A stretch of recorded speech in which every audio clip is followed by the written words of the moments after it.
할렐루야. 오늘도 새날을 주신 하나님께 감사합시다. 오늘도 변함없이 이 새벽 기도 시간 고린도전서 6장 12절 말씀부터 20절 말씀까지 봉독해 드리겠습니다. 모든 것이 내게 가하나 다 유익한 것이 아니요 모든 것이 내게 가하나 내가 아무에게든지 제재를 받지 아니하리라.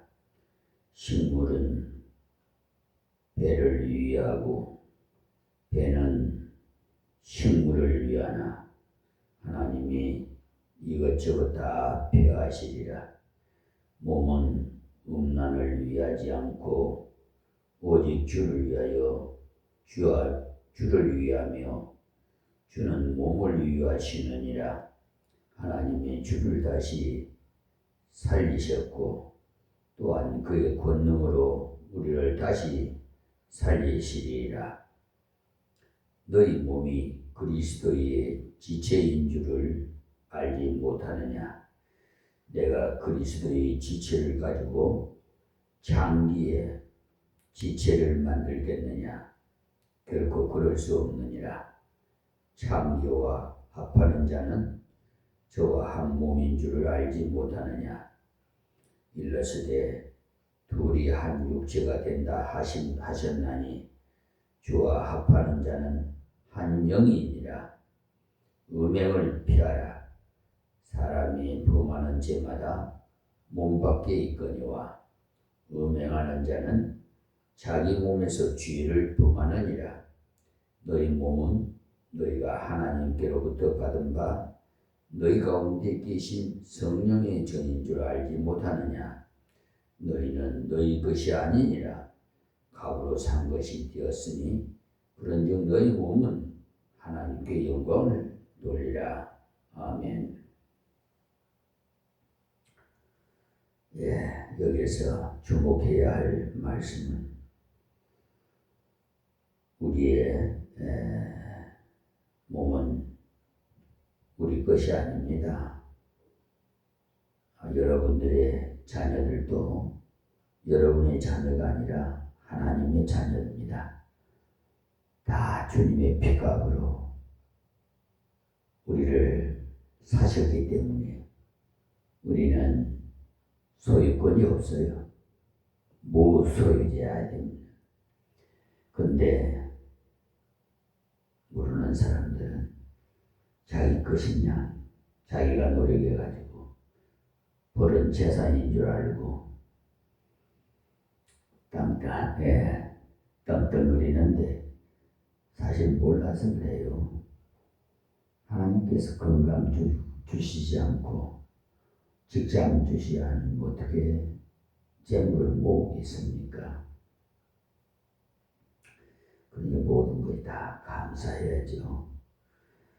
앞에서 말씀드린 것 같이 고린도 교회가 세울 때는 복음으로 잘 세워졌지만 신앙이 장성하지 못한 사람이 많아서 인간주의로 흘러가 파벌이 나눠져서 분쟁이 있고 부패가 있어요. 하나님께서 그렇게 부패된 교회를 버리라고 하시지 않고 다시 새롭게 하라고 하셨어요. 지금도 세속화되어가는 교회를 버릴 것이 아니라 새롭게 해 나가야 합니다. 6장의 그 내용 전체가 그런 내용이 고린도 교회가 하나님 말씀 중심에서 떠나서 인간 중심으로 나가서 서로의 파벌을 만들다 보니까 교회의 치리가 없어지고 성결케 하는 역사가 없어져 버렸어요. 그래서 일어난 것이 음행과 행제를 세상 법정에 고소하는 일을 한 겁니다. 그러니까 육체의 범죄와 물질의 범죄가 교회 안에 들어오게 된 거죠. 이 두 가지는 세상에서 물질이 풍부해지고 문화 수준이 올라갈 때 일어나는 범죄입니다. 가난할 때 일어나는 것이 아니라 부유해질 때 일어나는 범죄라는 것을 아십시오. 그러니까 고린도는 상업적인 도시라서 상당히 유력했어요. 그래서 성도들까지도 세속화 돼서 육체의 범죄를 짓게 되고 돈 문제로 형제를 미워해서 고소하는 일까지 일어나고 음란과 황금 맞는 주의, 이것은 성도가 세상을 닮아가면 반드시 일어나는 현상이라는 것을 아십시오. 교회가 하나님 말씀대로 진리 가운데로 가지 아니하면 나도 모르는 사이에 영안이 흐려지고 또 가정생활이 정결하지 못한 자리로 나가게 되는 결과를 가지고 온다는 사실도 아십시오. 실제로 서양에 있는 교회의 타락을 들어보면 신자들의 이혼율이 세상과 비슷해 간다는 겁니다. 10년 전만 해도 20년 전만 해도 이랬었는데 안 믿는 사람이 이혼율에 비해 믿는 사람의 이혼율이 0.5% 정도 차이가 있었으나 요새 와서는 점점 심해져 가지고 세상과 비슷해지고 있잖아요. 왜 그렇게 되어가느냐? 신앙이 혼잡주의로 나가니까, 신앙이 인본주의로 나가니까 결과적으로 음란이 교회 안에까지 들어오게 된다는 사실입니다. 교회 안에까지 육체의 쾌락을 쫓아 사는 사람이 많아졌다는 것입니다. 왜냐하면 하나님께서 주시는 신령한 은혜를 체험하지 못하니까 육체적인 기쁨을 얻고자 세상과 똑같은 방법으로 가기 때문에, 거기다가 물질주의로 나가서 세상에 조금도 구별되지 않게 돼서 돈만 있으면 직분도 잘 받고 인정을 받으니까 세상과 조금도 다를 바 없는 자리로 나가게 되었다는 사실입니다. 이 고린도 교회가 그랬어요. 2000여 년 전에 이러했던 것과 같이 지금도 교회가 하나님 말씀에서 떠나가면 꼭 어떻게 되느냐? 교회뿐만 아니라 개인도 하나님의 말씀 중심의 신앙생활을 하지 않고 육신 중심으로 흘러가면서 물질 중심으로 흘러가면 아무것도 남지 않은 결과를 낳게 되어서 마지막에는 남는 것은 후회뿐입니다. 내가 왜 그랬을까? 남는 것이라고는 후회와 고통뿐이에요. 육체 중심으로 씨를 뿌렸으니까 열매 또한 그런 것을 거두게 마련이라 허탈할 뿐입니다. 여러분 공허하지 않습니까? 허공에 날아가다는 내 마음을 띄우는 것 같지 않아요? 그러므로 우리는 오늘 말씀에 있는 대로 우리 몸으로 하나님께 영광을 돌리는 일을 해야 돼요. 우리는 그러니까 영적이라는 말을 많이 쓰는데 영적인 것은요, 육신을 통해서 항상 일합니다.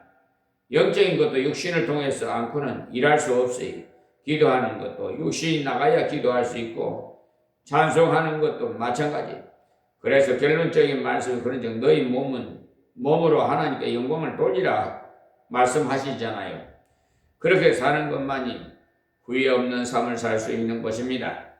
구원받은 우리 성도가 가장 귀중한 몸을 바로 관리하면서 바로 살아야 해요.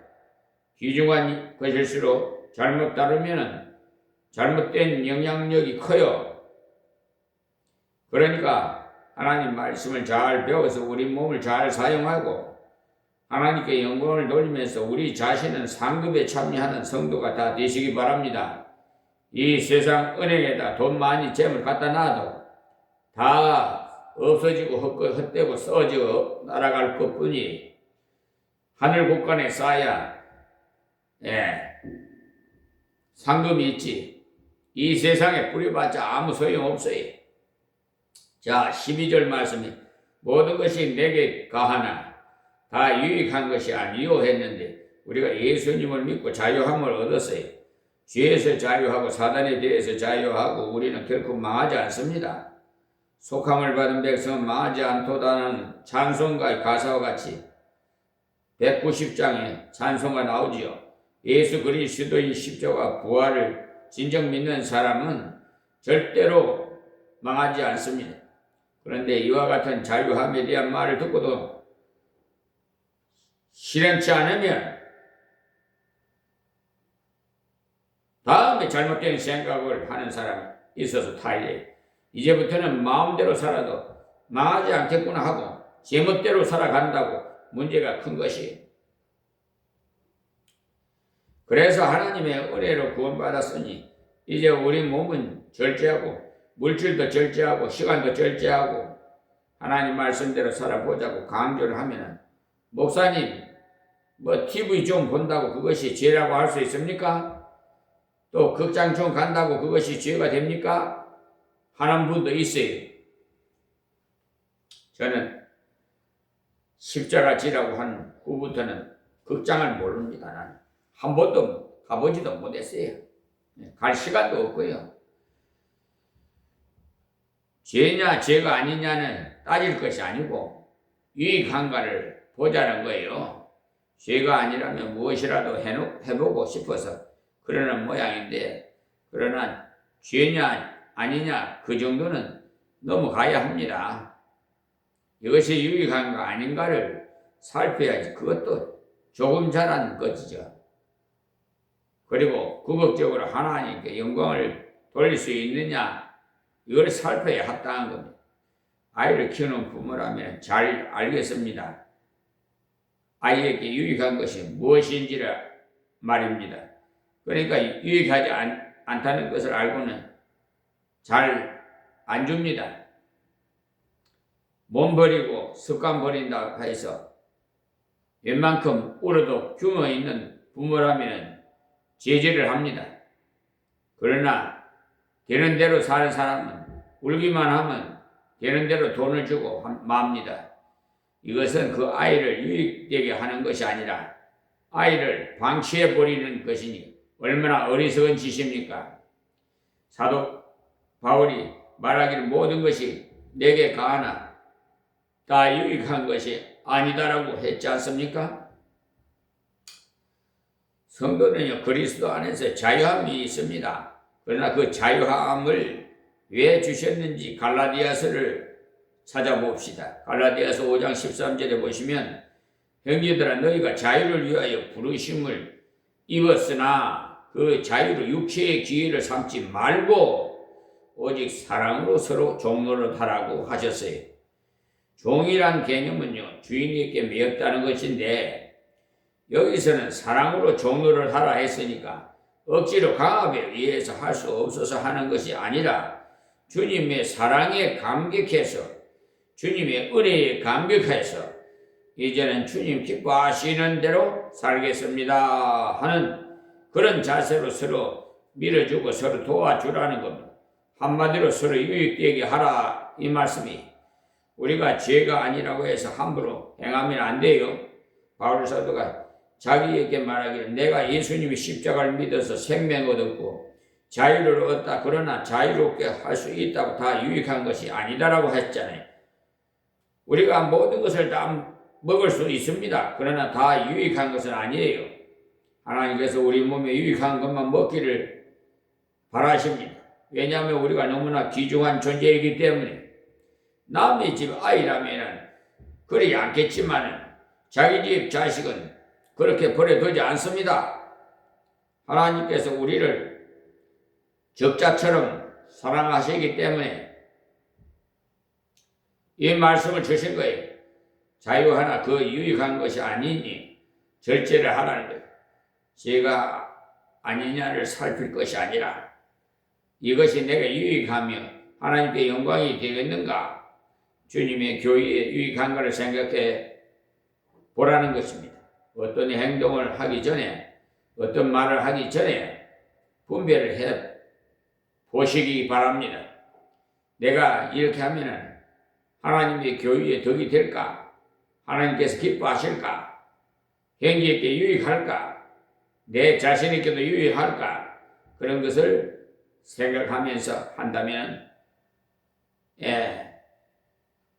참 하나님께 영광이 되고 본인에게도 유익할 것입니다.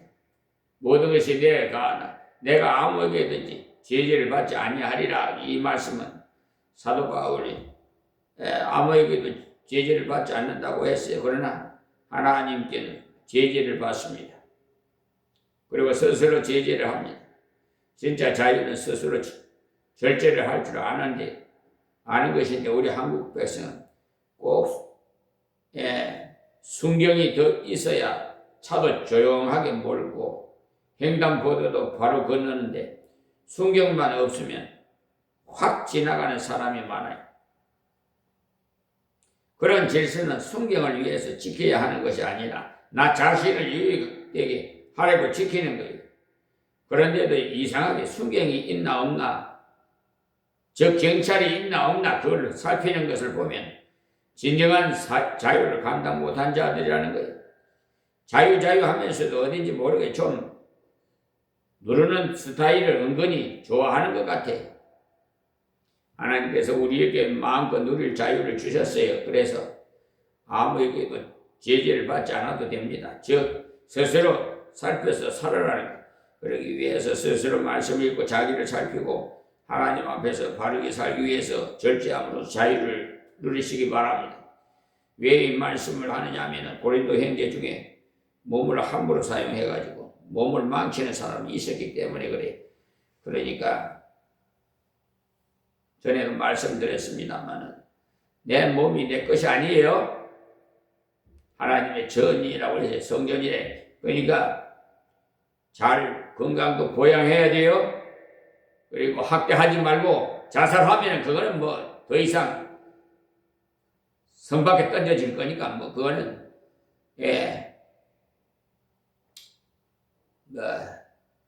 여러분들 알아서 하세요.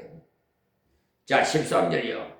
식물은 배를 위하고 배는 식물을 위하나 이 말씀은 식물이 없으면 살 수가 없고 또 배가 없으면 밥을 아무리 해봐야 들어갈 데가 없으니까 그러니 식물과 배는 서로 존재 이유를 같이 하는 중요한 관계예요.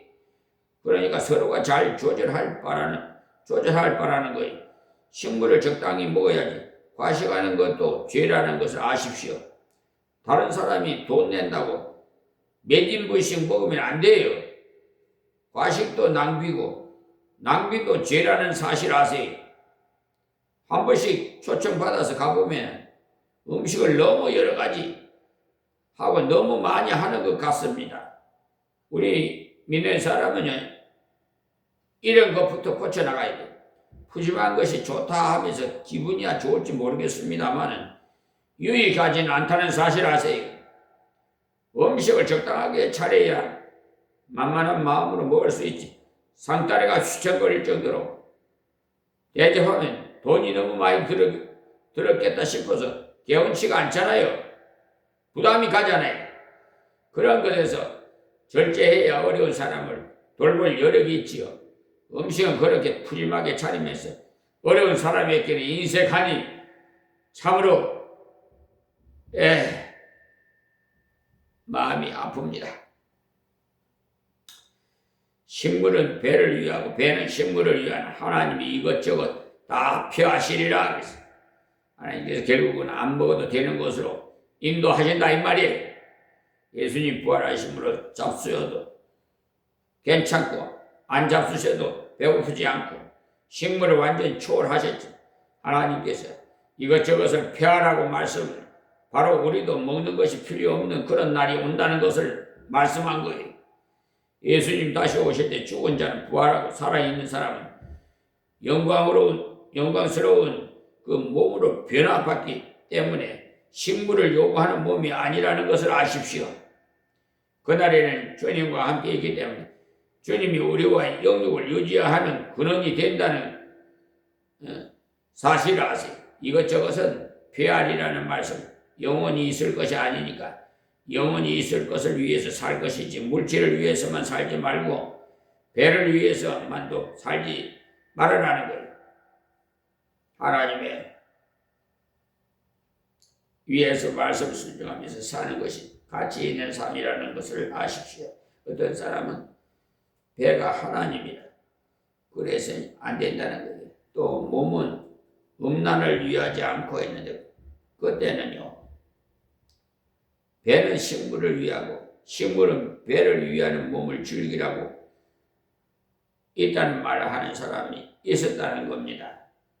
몸은 음란을 위하지 않고 오직 주를 위하여 주의 몸을 위하느니라 그랬어요. 우리 몸으로 주님을 기쁘시게 해드리기 때문에 이 몸을 범죄에 내두면 안 되겠죠. 더럽히면 안 되겠죠. 하나님께서 주신 가정 안에서 만족을 얼마든지 누리면서 주님을 위해 일할 수 있잖아요. 왜 더러운 짓거리를 해요? 하나님께서 우리 몸으로 즐거움을 누릴 수 있도록 다 마련해 주셨는데, 그러나 하나님의 법 안에서 깨끗하게 주님께 영광을 돌려드려야 한다는 사실입니다. 음란에 빠지면 결코 주님을 올바르게 섬길 수 없어요. 얼굴에다가 무슨 가면을 썼나, 철판을 깔았나, 뻔뻔스럽게 더러운 짓거리 하고 하나님 앞에 와가지고는 거룩한 채 예배들 외식하는 자들, 정말 꼴볼견이 아프리카에서 오신 성교사님 말에 가면 그렇습니다. 하나님의 법도 반역한 것이기 때문에 그것을 고쳐나가야 하기 때문에 그만큼 더러운 것이, 주는 몸을 위하시느니라. 이 말씀은 예수님께서 우리의 영혼과 우리 몸을 구원하시려고 몸 바쳤어요. 예수님 우리 몸을 위해서도 죽으셨어요.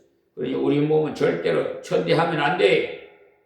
옛날부터 몸을 천시하는 사상이 젖어 있는데, 정신, 영혼을 귀한데 몸을 천하다는 관념이 나도 모르게 박혀 있어갖고 몸을 천대하는 사람이 있는데, 성경은 그렇게 가르치지 않습니다. 주님께서 우리 몸도 영혼도 함께 구원하시고 영혼도 육신도 함께 천국에 이룹니다. 주님께서 재림하실 때 살아있는 사람은 영원한 몸으로 변화되어서 천국으로, 이미 죽은 사람은 예수님 재림하실 때 부활해서 천국에 이름으로. 그러니까 우리 몸을 잘 보양해야 되겠죠. 이런 육신으로 가는 게 아니라 변화체로 간다는 말이에요. 해같이 빛나는 변화체로. 어떤 사람은요, 일부러 천대하는 것 같습니다. 잠을 안 자고 밥을 안 먹고 자학을 하면서 안 돼요. 잘 돌봐야 되지. 적당한 음식을 규칙적으로 먹어야지. 기분 따라 먹지 말고, 주님께서 우리 몸을 위해서도 당신의 몸을 바치셨어요. 이것을 안다면 우리 몸을 함부로 쓰면 되겠습니까? 그래서 옷도 적당하게 입어야 하고, 옷을 입는 이유 중에 하나는 부끄러움을 가리고 하나는 건강을 위해서 입는데, 입는 김에 아름답게 입자 해서 모양을 내는데 그것이 거꾸로 되어 가지고 미가 제일이고 건강도 도움되고, 그런데 부끄러움을 가리는 것은 어디로 가고 없어요. 미나 시대가 다시, 미니 시대가, 짧은 미니 스커트인가 한번 시대가 다시 온다 하니 앞으로 음란이 판을 칠 파행이. 우리 믿는 사람은 이제 유행을 너무 의식하지 말아요. 하나님을 기쁘시게 하려면은 입는 것도 먹는 것도 다 말씀을 따라서 해야 돼요. 성경에 분명히 아담한 옷을 입으며 했거든요. 그러니까 교회에 올 때는 특히 아담스럽지 않다 싶거들라 입고 오지 마세요. 그 짧아가지고 말이야, 팬티까지 보일 테니까 무슨 손수건을 갖다가 가리고 이러는데 왜 그런 짓을 하는지 모르겠어요. 그렇게 벗고 싶으면 아예 다 벗고 살지. 돈 안 들고 얼마나 좋아. 야한 색깔이라든지 과도하게 노출된 옷은 옆 사람이 예배 드리는데 방해돼요. 그 옷을 감상하느라 예배에 방해를 받아요. 아담한 옷이란 일하기 좋고 사람들이 볼 때도 덕이 되는 옷을 입으라는 거예요. 그렇다고 까만 옷만 입으라는 말은 결코 아닙니다. 옛날에는 전도사의 아버님이나 사모님은 까만 옷을 주로 입었는데 그런 말이 아닙니다. 아담은 옷이 어떤 옷인지 여러분도 알지 않습니까? 우리는 몸으로 하나님을 기쁘시게 해야 하니까 그만큼 소중히 여기고 간수하자는 것입니다. 몸을 잘 간수하지 못해서 병나는 수가 있거든요. 일을 너무 많이 하고 피곤이 겹치니까 몸살이 나거든요. 그래야 몸을 함부로 쓰지 않지요. 몸을 귀히 여기라고 하나님께서 온도계를 만드신 양 간섭하신 것입니다. 그래서 열이 조금 나면 그럴 줄 알고 육체를 처시하면 안 되는 거예요. 중세에는요, 몸을 처시하는 사상 때문에 기둥 위에 올라가서 꼼짝하지 않고 기도만 하는 사람이 있었답니다. 그렇게 해야 성자 되는 것이 아닙니다.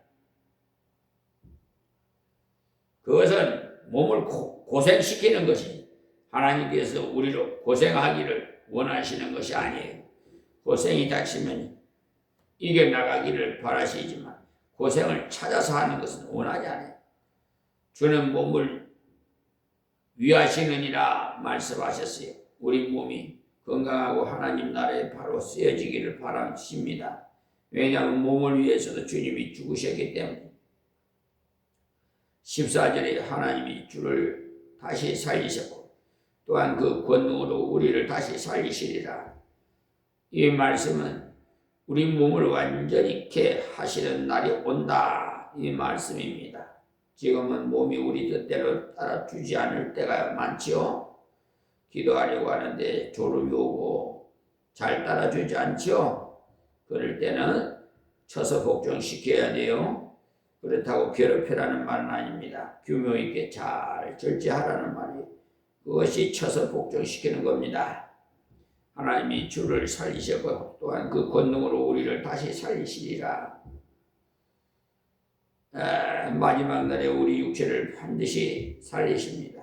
천국에서는 우리가 몸으로 하나님께 영광을 돌려요. 그러니까 이 땅에 있을 때 연습을 잘해야 되겠죠. 이 땅에서 몸을 하나님 기쁘시게 하는 일을 잘해야 천국에서도 잘할 것 아니겠습니까? 그때는 지금의 몸과는 달리 온전한 몸이 됩니다. 늙지도 않고 병들지도 않고 여러분 가장 예뻤던 모습으로 아마 천국에서 하나님 앞에 경배드리면서 영생 복락을 누릴 겁니다. 이런 놀라운 은혜를 주님이 십자가로 입었으니까 우리도 주님을 위해 몸바쳐 일하는 것이 당연하다는 것입니다. 자, 15절 말씀에요. 너희 몸이 그리스도의 지체인 줄 알지 못하느냐.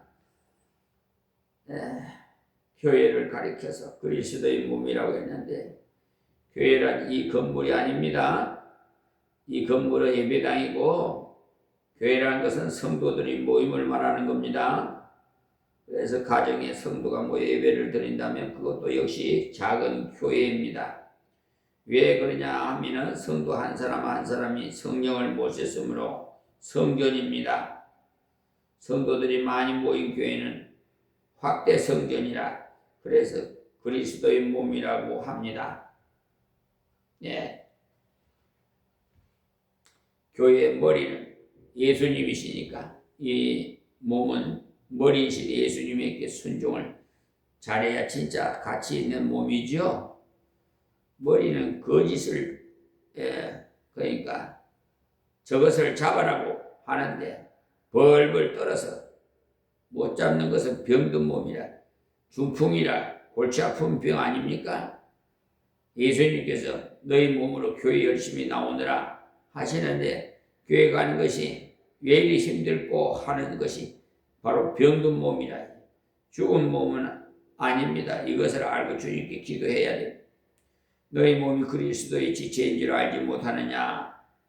그런 의미에서 예수님과 한 몸과 같다는 것은 우리는 주님의 지체이고 주님은 우리의 머리시니 머리가 명령하는 대로 순종하는 것이 몸의 구실을 바로 하는 것입니다.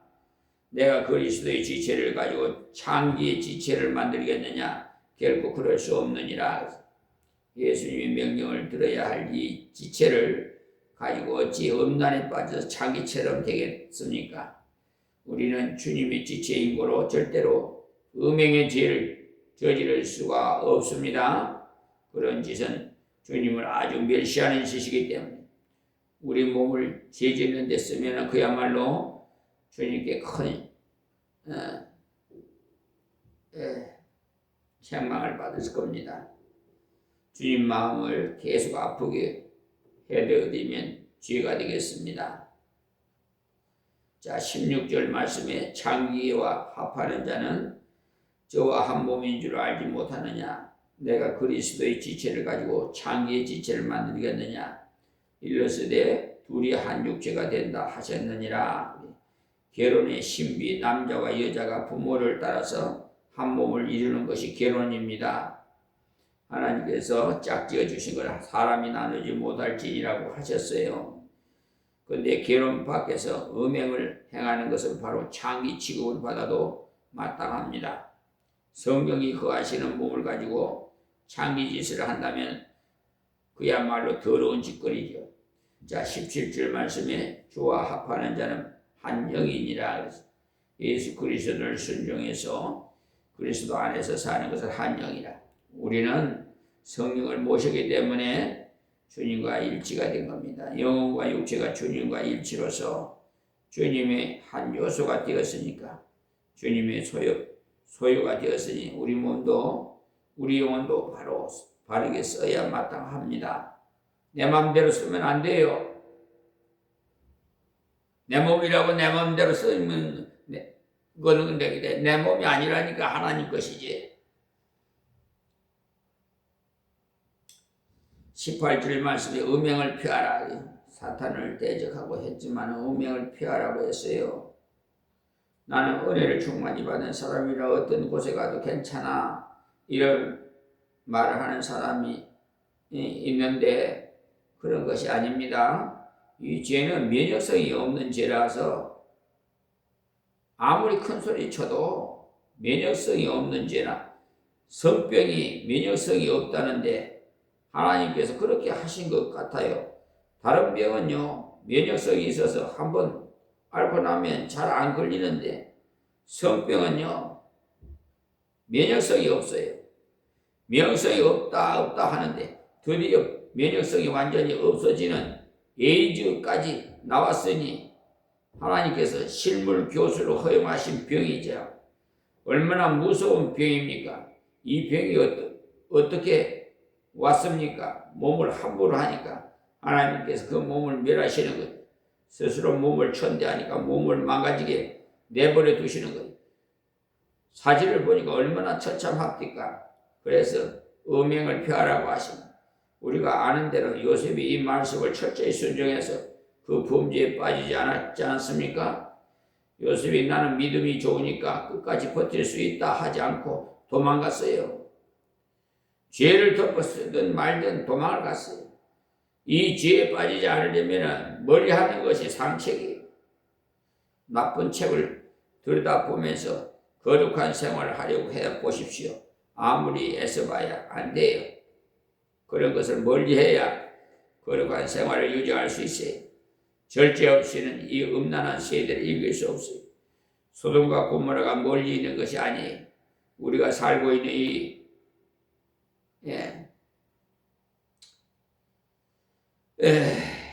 지역, 강화 지역에도 소규모 아주 크지는 않았지만 소돔과 고모라 같은 곳이 있어요. 서울에 압구정동인가 그런 데 가면은 불야성 있고 그거는 밤인지 낮인지도 모르고 하여튼 그러니까 역사는 밤에서 이루어지는 밤에 그냥 마귀 사탄들은요 어두운 것을 좋아해요. 어둠의 세력 아주 어두운 데서 죄를 많이 짓잖아요. 우리 자녀들에게도 이것을 일깨워주고 철들기 전에 가르쳐야 철들면 어머니 좀 가만히 있으라고 이렇게 합니다. 내가 다 알아서 할 테니 가만히 있거라고 합니다. 젊은이들이 지식이 더 있을지 몰라도 어찌 성결에 대해서 그들이 바르게 안단 말입니까? 그런데 요즘 아이들은 얼마나 교만한지 그들이 진리를 어찌 알며 인생을 어떻게 안단 말입니까? 남녀 7세 부동석이를 가르치라는 것이 아니라 성결된 삶을 살도록 가르치라는 거예요. 어떤 사람이 전화를 했어요. 교회 마당에 남녀 학생이 자주 노는데 가만두어도 되느냐고. 그래서 저도 간섭해야 된다고 했지요. 저야 학생들에게 인기 끌 생각은 없으니까 눈에 거슬리면 당장 야단을 칩니다. 마음대로 하도록 두면 좋아하겠지만 저는 집에 가라고 호통을 칩니다. 주일날도 예배를 드리고는 집에 가서 잠도 좀 자야지. 월요일부터 또 열심히 공부할 수 있지. 주일날도 꼬박 교회에서 배우나 하닥닥거리고 그러니까 월요일이 더 피곤하지요. 주일은 안식일이니까 예배를 드리고는 더구나 학생들은 잠을 좀 자야 돼요. 물론 형제를 돌아보고 전도도 해야 되지만 여섯 동안 피곤한 몸을 좀 쉬어야 스트레스가 해소되죠. 교사들은 학생들이 예배 드리고는 빨리 집에 가서 쉬도록 일깨워 주십시오. 이번 임원 임사회를 할 때도요. 지도하는 선생님이 같이 있어서 오래 끌지 않도록 해야 합니다. 저희끼리 두면 2-3시간씩을 해요. 저도 다 해봤거든요. 아무것도 아닌 것 가지고 오래오래 끄니까 집에서 목사관으로 전화가 오고 합니다. 음행을 피하라는 이 말씀 어떤 그런 기질 있는 사람에게만 한 말이 아니에요. 우리 성도에게 주신 말씀이고 우리 자녀에게 주신 말씀. 그러니까 어릴 때부터 순결에 대해서 철저히 가르치십시오. 교회 다니는 학생들은요, 함께 모여 예배 드리는 것으로 벌써 이성교회가 된 것입니다. 같이 말씀 배우지, 같이 성가 연습을 하지. 그래서 교회 다니는 학생은 남자, 여자 같이 있어도 앞에서 말을 잘합니다.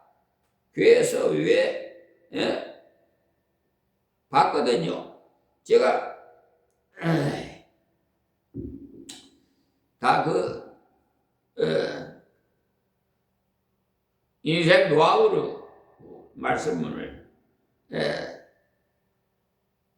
드리면은 다 이렇게 남녀가요.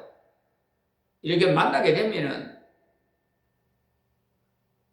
가까워지게 되고 결국은 나중에 죄만 지어요.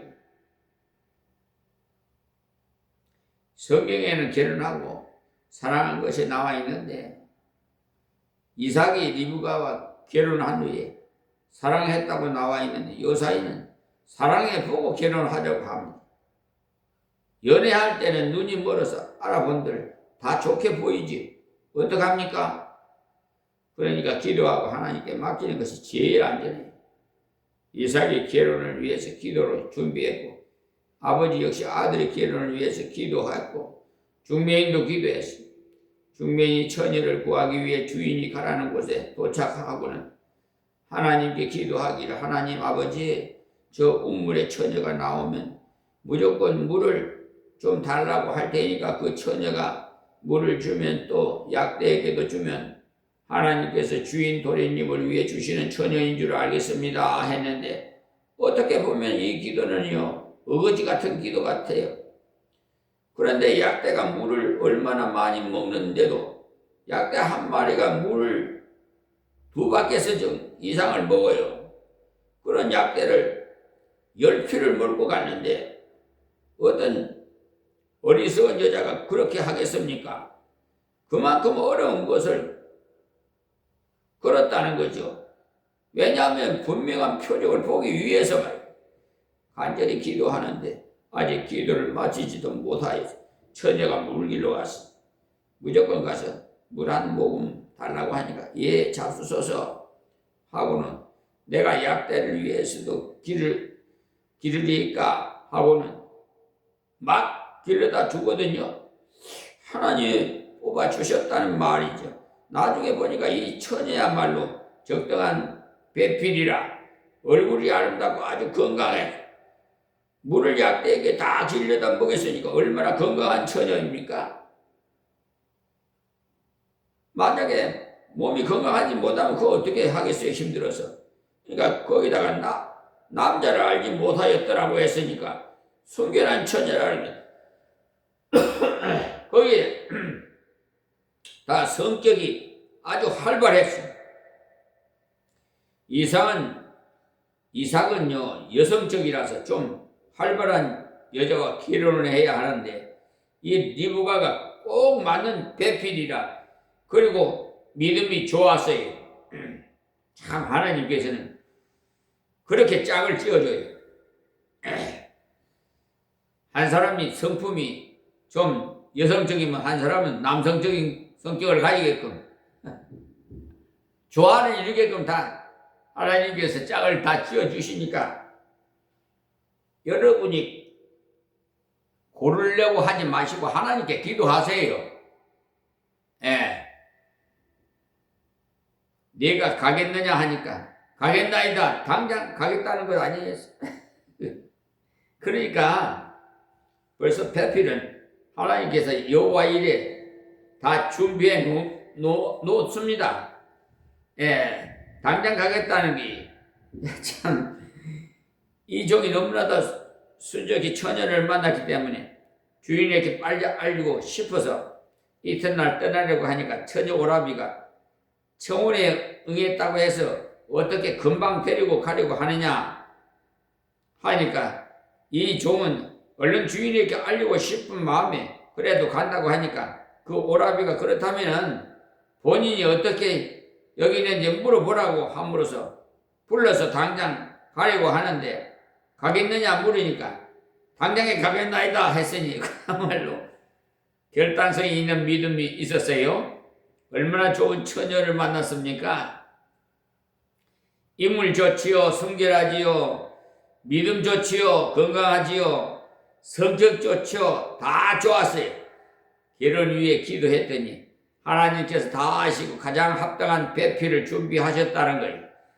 그때 이삭의 나이가 40세라 그때까지 연애도 못 해본 사람이 그런데 아들 야곱은 연애를 해서 시끌시끌했어요. 그때라고 연애를 안 한 것이 아니지요.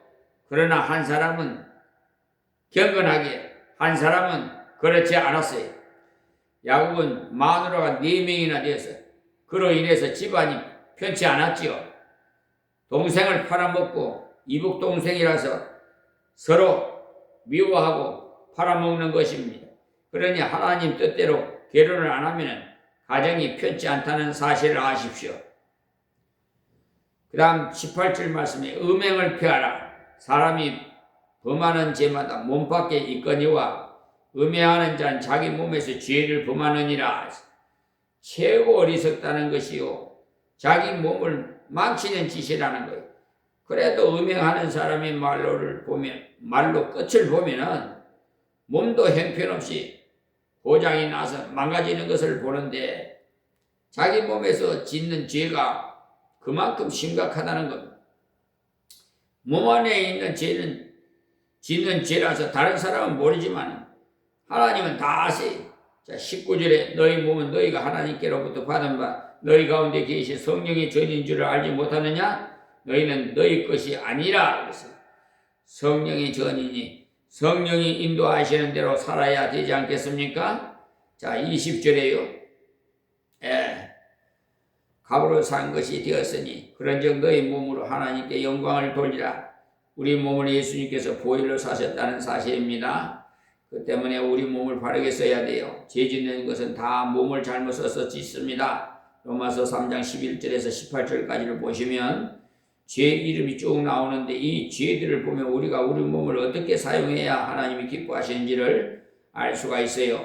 의인은 없나니 하나도 없고 깨닫는 자도 없고 하나님을 찾는 자도 없도다라고 했어요. 우리가 깨닫기 위해서 무엇을 바르게 써야 하는지 아십니까? 귀를 잘 써야 돼. 귀 잘 들어야 깨닫지요. 우리 육체 가운데 깨닫는 기관은 귀와 눈이라. 그러니 이 귀를 잘 기용해서 말씀을 잘 듣고 눈을 잘 사용해서 말씀을 공부해야 돼.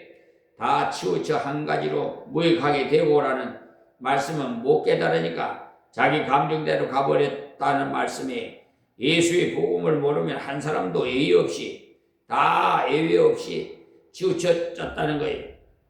그러니까 얌전해도 그런 대로 치우쳐 있다는 사실을 아세요. 좀 덜 치우쳤을 뿐이지 다 치우쳐 있다는 거예요. 선을 행하는 자가 없으니 하나도 없도다. 저희 목구멍은 열린 무덤이요 했어요. 유대인들이 무덤을 가죽 공동묘라서 시체를 쭉 넣어놓고 닫아둡니다. 어떤 사람은요 회를 하얗게 칠해서 보기에 좋아서요. 그런데 비를 맞고 바람에 시달리다 보면 회가 떨어져 나가고는 무덤 문이 반쯤 열려서 그 근방에 지나면 냄새가 지독하답니다. 목구멍이 열린 무덤이라는 말은 입만 열렸다 하면은 더러운 말, 헐뜯는 말, 욕하는 말 마구 나온다는 거예요. 입을 열었다 하면은 은혜로운 말이 나오고 찬송이 나오고 복음을 전하고 형제를 권면하고 위로하는 것이 몸을 바르게 쓰는 건데 이상하고 어리석은 것이 아닙니다. 그런데 또 그 혀로는 이랬는데 속임을 베풀며 했어요. 혀는요 진실을 말해야 혀를 바르게 사여 쓰는 것인데 혀를 잘못 쓰는 것 중에 하나는 하얀 거짓말 하는 것인데 그런 경우는 할 수 없어 하면서 하얀 거짓말 하기 시작하면 그것이 버릇이 돼가지고 웬만하면 거짓말 하게 돼. 그러다가 큰 피해를 입는데 제일 큰 피해가 복음을 전해도 받지 않는다는 사실. 그 입술에는 독사의 독이 있고 그 입에는 저주와 악독이 가득하고 했어요. 거짓말이 제일 나쁘고 그 다음은 남을 해롭게 하는 말, 남을 저주하는 말이 그렇게 나쁘다는 거예요. 우리가 좋은 말만 해도 다 못할 텐데 왜 남을 아프게 하는 말을 하려고 하는지 모르겠어요. 가까이 있는 사람이 습관적으로 남을 비판한 것들랑 충고하세요. 같은 값에 좋은 말을 하시라고 충고를 하십시오. 특히 진리를 말할 때는 진실하게 말하고 다른 사람에 대해서는 기도해주고 축복해주고 격려해주는 것이 입을 바르게 쓰는 거예요. 하나님께서 찬양을 드리고 형제는 일으켜주는 말을 하십시오. 또 성경에 보면 말을 많이 하는 것이 좋지 않다고 했어요. 그러나 경우에 합당한 말은 은쟁반의 금사과라고 잠언서 25장 11절에 말씀했어요. 마틴 루터가 종교개혁을 열심히 하다가 너무 어려워서 지쳐 있었을 때 하루는 어디 갔다 오니까 부인이 상복을 입고 있었어요. 누가 죽었습니까? 그러니까 하나님이 죽었어요. 하나님이 죽다니. 루터의 부인은 수녀로 있다가 복음을 바로 깨닫고 수녀를 그만두고 루터와 개혁을 같이 했는데 루터가 축 처져 있자 그를 일으키기 위해서 그런 말을 한 것이 하나님이 죽지 않았다면 당신이 그렇게 풀이 죽을 리가 없는데 당신이 그러시는 것을 보니 아마도 하나님이 죽으신 모양입니다. 맞아. 하나님 돌아가시지 않았는데 내가 왜 이러지? 옆에서 용기를 얻을 수 있도록 합당한 말을 해 주었으므로 그는 다시 일어나서 개혁을 시작하게 계속 힘써 나갔다는 거예요. 우리가 입술을 바르게 쓰면 한 사람을 일으킬 수 있고, 반대로 잘못했으면 한 사람을 주저앉게도 합니다. 지나가는 말로 병신처럼 공부도 못하고 한 것이 한 사람을 평생 좌절에 빠지게도 한다는 사실 아세요? 자기 딴에는 자극을 주자고 한 말이 그만 공부를 포기하도록 한 셈이 되고 마는 거예요. 또 바로 써야 하는 것이 있어요.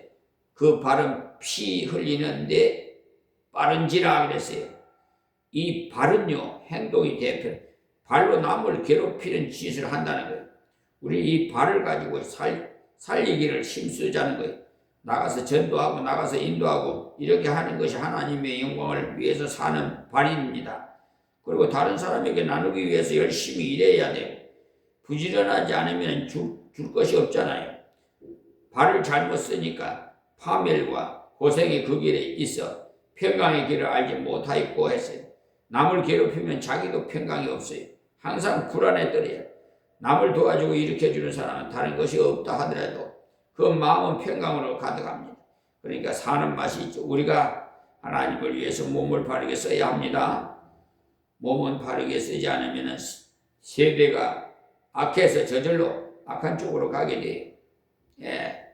그러니까 이것을 붙잡아서 좋은 쪽으로 써야 됩니다. 그래야 허탄한 데 기울이지 않고 여러분들이 기도하고 찬송하고 눈과 귀를 하나님 말씀 공부에 쓰고 전도하는 데 쓰고 좋은 말 일에 쓰면 욕하고 싸울 여가가 없어요.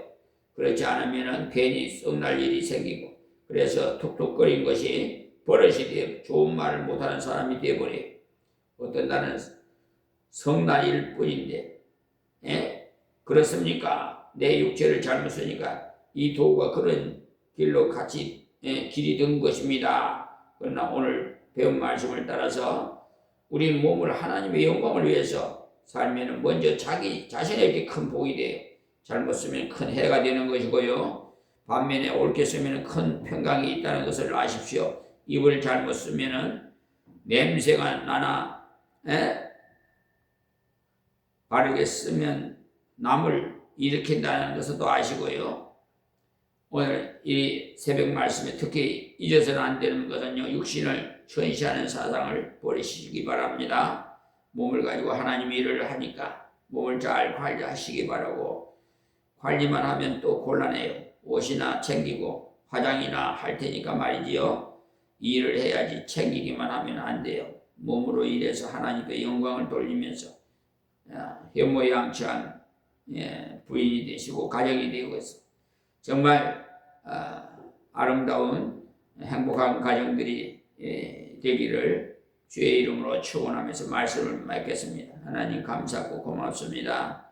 주신 말씀 증거해 싸우니 듣는 자마다 다 복이 되게 하옵시고 하나님 은혜 가운데 행복한 가정들이 되게 하여 주시고 이 세상 사는 동안 많은 자들에게 덕을 쌓는 자들이 되게 하여 주시옵소서. 우리 크리스찬들 특별히 한국교회가 회개하고 새로 거듭나서 하나님을 기쁘시게 해드리는 한국교회가 되게 하옵소서. 예수님의 이름으로 기도합니다.